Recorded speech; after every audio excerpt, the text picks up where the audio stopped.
मी घरामध्ये राहता, ज्यांचं स्वतःचं घर नाहीये ते आपण दुसऱ्यांचं घर भाड्याने घेऊन राहतो, तर ते घर वापरल्याबद्दल तुम्ही जे पैसे देतात त्याला भाडे देणे असे म्हणतात, बरोबर का? काही वेळा आपल्याला मोठी वस्तू खरेदी करायची असते घरामध्ये, एखादी गाडी किंवा कोणी फ्रीज घेते किंवा कोणी जागाच विकत घेते, तर तेवढे पैसे आपल्याकडे नसतात. मग ते पैसे आपण बँकेकडून उधार घेतो किंवा एखाद्या मोठ्या माणसाकडून आपण उधार घेतो आणि ते पैसे आपण वापरतो आणि ते पैसे पुन्हा जेव्हा परत करतो आपण ते पैसे 3-4 वर्षांसाठी वापरतो. 3-4 वर्षानंतर आपण ते पैसे परत करतो.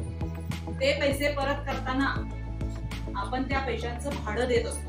देतोय का? तसं तुम्ही घराचं भाडं देतात का?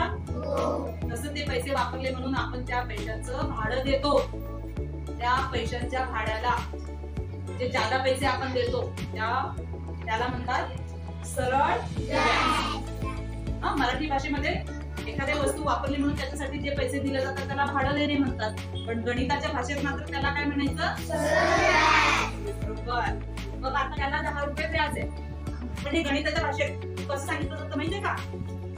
दर साल दर शेकडा. पण तुमच्या गणिताच्या पुस्तकात कसं लिहिलेलं असते? फक्त असं लिहिलेलं असते दर साल दर शे. पण आपल्याला हे कळतच नाही का काय आहे ते? हे काय असते? द म्हणजे दर, सा म्हणजे साल, द म्हणजे दर आणि शे म्हणजे शेकडा. हा दर आणि हा दर या दोन शब्दांमध्ये वेगळा अर्थ आहे. तो कसा आहे बघा. दर साल म्हणजे आपण जर 3 वर्षांसाठी पैसे घेतले तर दर वर्षाला, आता हे सुरू आहे 2024, एक वर्ष नंतर पुढचं 1 वर्ष आणि नंतर त्याचंही पुढचं वर्ष, म्हणजे दर वर्षी. दर साल म्हणजे दर वर्षी, दर साली.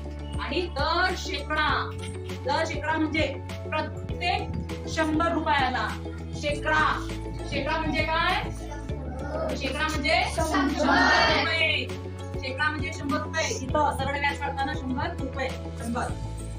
मग आता आपलं गणित आहे 500 रुपये आपण घेतले होते, 500 रुपये बँकेकडून.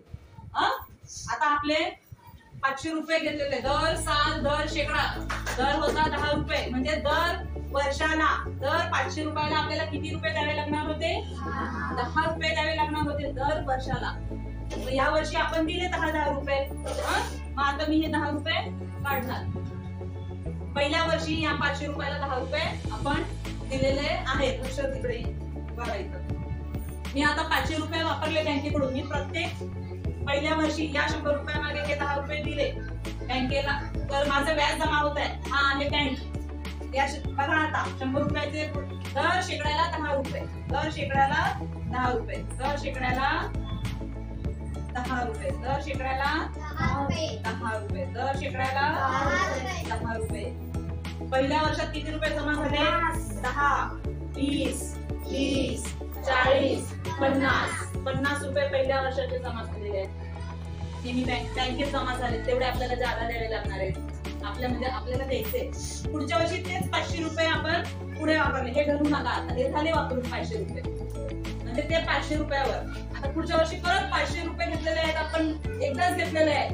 500 रुपये एकदाच घेतो, पण देताना मात्र दर वर्षी आपल्याला त्या 500 रुपयाचा हिशोब द्यावा लागतो.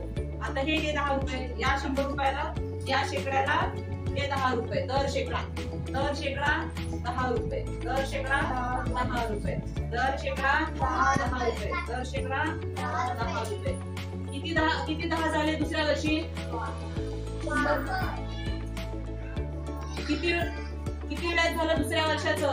50. आणि पहिल्या वर्षाचं? म्हणजे 2 वर्षात आपण किती रुपये दिले जास्तीचे? 100. परत त्या 500 रुपयाचा हिशोब आपल्याला तिसऱ्या वर्षी पण द्यायचंय का?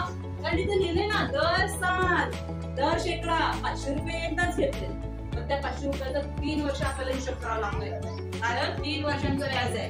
या 100 रुपयावर हे 10 रुपये, दर शेकडा 10 रुपये, दर शेकडा 10 रुपये, कारण दर 10 रुपये, दर शेकडा 10 रुपये, दर शेकडा 10 रुपये. आता मोज बरं सगळे. या वर्षी किती रुपये जमा झाले मग व्याज म्हणून आपल्याकडे? आपल्याला 50 रुपये जादा. आता सगळे मिळून किती दिले मग आपण? हे 50, हे 50 आणि हे 50 झाले. मग हे झाले 150 रुपये व्याज झालं. मग ते इथं लिहा. 150 रुपये व्याज झालं आपलं. आता आपल्याला रास द्यायची आहे. रास म्हणजे काय काय द्यायचे बघा. आपले हे 500 रुपये आपण घेतले.